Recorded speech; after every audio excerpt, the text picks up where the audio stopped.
बिस्मिल्लाहिर्रहमानिर्रहीम। आज हम पाक स्टडीज़ क्लास 10 का यूनिट 2 हिस्ट्री ऑफ पाकिस्तान उसको देखेंगे। इसमें परवेज़ मुशर्रफ गवर्नमेंट से आगे वाला दौर जो है उसको हम देखेंगे। परवेज़ मुशर्रफ का जो दौर है 1999 से 2008 तक का है। ये 1999 में परवेज़ मुशर्रफ ने नवाज शरीफ को हटाकर जनरल परवेज़ मुशर्रफ ने कू लगाया, मार्शल लॉ लगाया। तो फिर उनके दौर की जो कुछ अहम जो करेक्टरिस्टिक्स हैं, सेलियंट फीचर्स हैं, वो हम डिस्कस करेंगे। डेवोल्यूशन प्लान है। General Parvez Musharraf launched a new scheme of local government. उन्होंने सेल्फ गवर्नेंस का, लोकल गवर्नमेंट का एक नया जो था वो नज़रिया दिया और उसके तहत इलेक्शंस भी हुए लोकल बॉडीज़ के। सो उसके जो सेलियंट फीचर्स वो क्या है कि जो वोटर की एज थी उसको कम करके, जो पहले 21 ईयर्स थी 1973 के कॉन्स्टिट्यूशन के तहत, तो वो जो वोटर की एज लिमिट थी उसको 18 साल कम से कम, यानी 18 साल का जो एक शख्स, खतून या मर्द जो है वो वोट दे सकता। उससे पहले ये एज 21 साल थी। उन्होंने लोकल बॉडीज़ का एक सिस्टम लेके आए जिसमें यूनियन कौंसल्स, तहसील कौंसल्स, डिस्ट्रिक्ट कौंसल्स, ये वाला निज़ाम जो था वो लेके आए ताकि ज़्यादा से ज़्यादा निचले सतह पर लोगों को जो इख्तियारात हैं वो मुंतकिल किए जा सके। Both male and female representation at village and union councils level. अब वो जो यूनियन काउंसिल्स में जो मुशर्रफ का डेवोल्यूशन प्लान था उसमें ख़वातीन और मर्दों दोनों को यूनियन काउंसिल्स के लेवल पर भी नुमाइंदगी दी गई। वो इलेक्ट होकर लोग आते थे। District government shall be fully empowered to run district administration. फिर डिस्ट्रिक्ट गवर्नमेंट के पास जो तहसील नाज़िम और ज़िला नाज़िम बनाए गए, ज़िला नाज़िमों को तमाम इख्तियारात दिए गए कि उनके पास मुकम्मल इख्तियारात थे। वो जो MPMNAs वाला जो था इख्तियारात उनके कम करके तो ज़्यादा से ज़्यादा इख्तियारात जो ज़िला नाज़िम थे उनको दिए गए, यानी DCs। वो हम आगे जाके देखें भी डिस्ट्रिक्ट कोऑर्डिनेशन ऑफिसर्स वो बन गए जो डिस्ट्रिक्ट कमिश्नर होते थे। तो उनको भी डिप्टी कमिश्नर्स जो होते थे उनको डिस्ट्रिक्ट कोऑर्डिनेशन ऑफिसर जो था DCO कर दिया गया, DC की बजाय। और ज़्यादा से ज़्यादा इख्तियारात जो लोकल गवर्नमेंट यानी ज़िला नाज़िम थे उनको दिए गए। Strong rural structure shall be devised at tehsil level.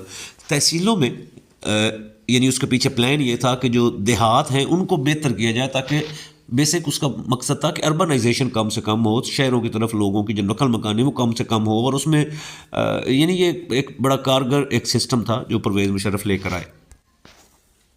Restructuring of civil service.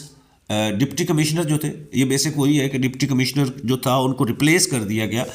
लोग वही रहे, ऑफिसर्स उनके उसी तरह रहे, लेकिन उनको DCO डिस्ट्रिक्ट कोऑर्डिनेशन ऑफिसर्स बना दिया गया उनके पास से इख्तियारात लेकर। तो वो ज़्यादातर जो उनके इख्तियारात थे वो जो डिस्ट्रिक्ट गवर्नमेंट, लोकल गवर्नमेंट थी उसको दिए गए। रेवेन्यू और मैजिस्ट्रेसी जो थी उसको अलग अलग कर दिया गया। यूनियन काउंसिल जो थी उसमें नाजिम और नायब नाजिम होता था। उसके अलावा 13 मेंबर्स जो होते थे वो होते थे और लोग डायरेक्टली उन लोगों को इलेक्ट करते थे। अगर चाहे तहसील नाजिम और ज़िला नाजिम के लिए तो वो ये जो इलेक्टेड लोग यूनियन काउंसिलों से लोग इलेक्ट होते थे, फिर ये तहसील नाजिम और डिस्ट्रिक्ट नाजिम के लिए ये वोट दिया करते थे। लेकिन यूनियन काउंसिल की लेवल पे ही आम इंतखाब होते थे जिसमें आम लोग जो 18 साल से ज़्यादा उम्र के थे वो वोट डालते थे और अपनी यूनियन काउंसिल के नुमाइंदे चुनते थे।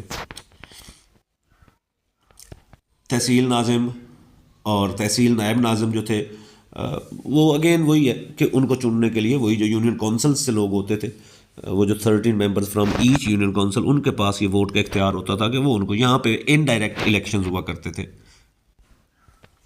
परवेज़ मुशर्रफ एरा वो कंटिन्यूड है। अब इसमें क्या होता है, 2002 के इलेक्शंस जिसमें परवेज़ मुशर्रफ की हिमायत याफ्ता मुस्लिम लीग कायदे आज़म जो थी वो इन इलेक्शंस को जीती। फिर उन्होंने peoples party, patriot, Pakistan peoples party से फॉरवर्ड ब्लॉक बना के उनमें से कुछ लोगों को लेके तो उन्होंने एक सादा अक्सरियत के ज़रिए ये हुकूमत बनाई। और पहली दफ़ा, और ये जो पहले उनके वज़ीर आज़म थे वो मीर ज़फ़रुल्लाह जमाली जो बलूचिस्तान से ताल्लुक़ रखते थे वो वज़ीर आज़म बने, जो को 2 साल उनकी वज़ारत उज़्मा रही। उसके बाद उन्होंने रिज़ाइन कर दिया। फिर उनके बाद चौधरी शुजात हुसैन, ये इंटरिम टाइप थे, को 3 महीने के लिए इन्हें बनाया गया। उसके पीछे पर्पस यही था कि उनके बाद फिर शौकत अज़ीज़ को यानी वज़ीर आज़म बनने के लिए आपका शौकत अजीज़ वज़ीर ख़जाना थे, सेनेटर थे, वज़ीर ख़जाना थे, लेकिन वज़ीर आज़म बनने के लिए आपका किसी हलके से इलेक्शन जीतना ज़रूरी होता है। तो फिर इनके लिए किसी एक हलके को खाली करवाएगा, वहाँ से इलेक्शन जितवा के तो फिर चौधरी शुजात हुसैन के को 3 महीने का जो दौर था, उनके बाद फिर शौकत अजीज़ों से वो वज़ीर आज़म बने। इसमें जो अहम नुकात हैं परवेज़ मुशर्रफ, ये 2002 इलेक्शन के बाद और परवेज़ मुशर्रफ के ज़माने में, उसमें एनलाइटन मॉडरेशन, रोशन ख्याल, एतदाली उसको कहते हैं कि रोशन ख्याली जो थी वो परवेज़ मुशर्रफ ले। इसमें ज़्यादा यानी इसके पीछे पर्पस था वो वुमेन एम्पावरमेंट था कि ख़वातीन को ज़्यादा से ज़्यादा इख्तियारात दिए जाएँ। और इसी में जो ख़वातीन की मखसूस नशिस्तें, जैसे हमने पहले देखा कि यूनियन कौंसल और तहसील कौंसल लेवल पे, यूनियन कौंसल पे, तहसील लेवल पे, ज़िला लेवल पे ख़वातीन को नुमाइंदगी दी गई। इस तरह यहाँ पर भी यही किया गया कि जो आपने कौमी असम्बली और सेनेट में देखा कि उसमें ख़वातीन के लिए मखसूस नशिस्तें जो थी वो क्रिएट की गई, रिज़र्व सीटें जो थी वो उनके लिए बनाई गई। एनलाइटन मॉडरेशन के ये वुमेन एम्पावरमेंट के ऊपर इनका जो विजन था कि ख़वातीन को ज़्यादा से ज़्यादा इख्तियारात दिए जाएँ। प्राइवेटाइजेशन है, शौकत अजीज़ के ज़माने में जब वो वज़ीर ख़जाना थे उन्होंने प्राइवेटाइजेशन की, बहुत सारे बैंक्स जो थे उन्होंने प्राइवेट किए कि उन्हें हुकूमती तहवील से निकाल कर कि वो प्राइवेट इदारों को दिए जाए ताकि उनका निज़ाम बेहतर तरीके से चलाए। उन्होंने को 85% बैंक्स जो थे शौकत अजीज़ ने परवेज़ मुशर्रफ की सदारत के अंडर वज़ीर आज़म रहते उन्होंने कोई 85% ऑफ द बैंक्स जो थे दे वर प्राइवेटाइज्ड। इकनॉमिक रिफॉर्म्स, बहुत सारी इक़्तिसादी रिफॉर्म्स की जिनका पर्पस ये था कि हुकूमती कंट्रोल से हट कर जो है फ्री उनसे आज़ाद हुकूमती इख्तियारात से, हुकूमती कंट्रोल से आज़ाद मईशत जो है वो परवान चढ़े। और पाकिस्तान की मईशत ने इस ज़माने में, परवेज़ मुशर्रफ के ज़माने में, बड़ी तेज़ी के साथ तरक्की की है। उसके बाद 2008 के इलेक्शन है, मुशर्रफ रेजिग्नेशन एंड आफ्टरवर्ड्स, फिर 2008 आ जाता है, परवेज़ मुशर्रफ रिज़ाइन कर देते हैं। मुख्तलिफ हालात की वजह से बेनज़ीर की वापसी होती है। फिर वो 27 दिसंबर 2007 में बेनज़ीर जो है उनको कत्ल कर दिया जाता है, शहीद हो जाती हैं। इलेक्शंस जो उस वक्त होने वाले थे, कोई 1-2 दिन के बाद आई थिंक इलेक्शंस होने वाले थे, फिर इलेक्शन थोड़े से डिले होते हैं, फिर इलेक्शन जाके फरवरी 2008 में जाके इलेक्शंस होते हैं। और उन इलेक्शंस के नतीजे में पाकिस्तान पीपल्स पार्टी जो है वो एक मेजॉरिटी मेजर पार्टी बन के उभरती है और वो फिर हुकूमत बनाते हैं। अगरचे मुस्लिम लीग नून और वो मिल के शुरू में हुकूमत बनाते हैं, लेकिन बाद में मुस्लिम लीग नून उस हुकूमत से निकल जाती है। तो पाकिस्तान पीपल्स पार्टी की हुकूमत है जिसमें सबसे पहले यूसुफ रज़ा गिलानी जो है वो वज़ीर आज़म बनते हैं। फिर उन्हें अदालत से नाअहल, अदालत उन्हें किसी मामले में जाके नाअहल कर देती है, जिनके बाद राजा परवेज़ अशरफ जो है वो बकिया टर्म के लिए वज़ीर आज़म बनते हैं। फिर इलेक्शंस 2013 आ जाते हैं जिसमें नवाज़ शरीफ की जमात पाकिस्तान मुस्लिम लीग नवाज़ जो है वो इलेक्शंस जीत जाती है और नवाज़ शरीफ कानून में तरमीम करवा के 2008 से 13 तक जो पीपल्स पार्टी को उसमें कानून में तरमीम की गई।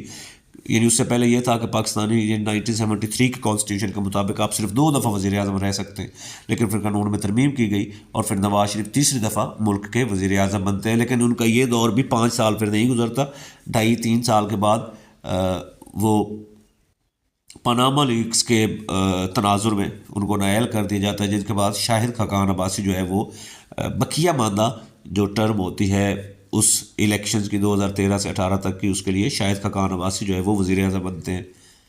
इसके बाद इलेक्शंस 2018 आते हैं जिसमें इमरान खान की तहरीक इंसाफ जो है इन इलेक्शंस को जीत जाती है। फिर इमरान खान का दौर जो है वो 2018 से ऑनवर्ड शुरू हो जाता है। हमारी किताब में यहाँ तक है, अगरचे अब हम 2018 से उसके बाद एक और इलेक्शन हो चुका है, लेकिन हम किताब के मुताबिक सिर्फ यहीं तक है कि जब 2018 के बाद इमरान खान की तहरीक इंसाफ जो है मेजॉरिटी पार्टी बन के उभरती है और फिर वो वज़ीर आज़म बन जाते हैं। Thank you.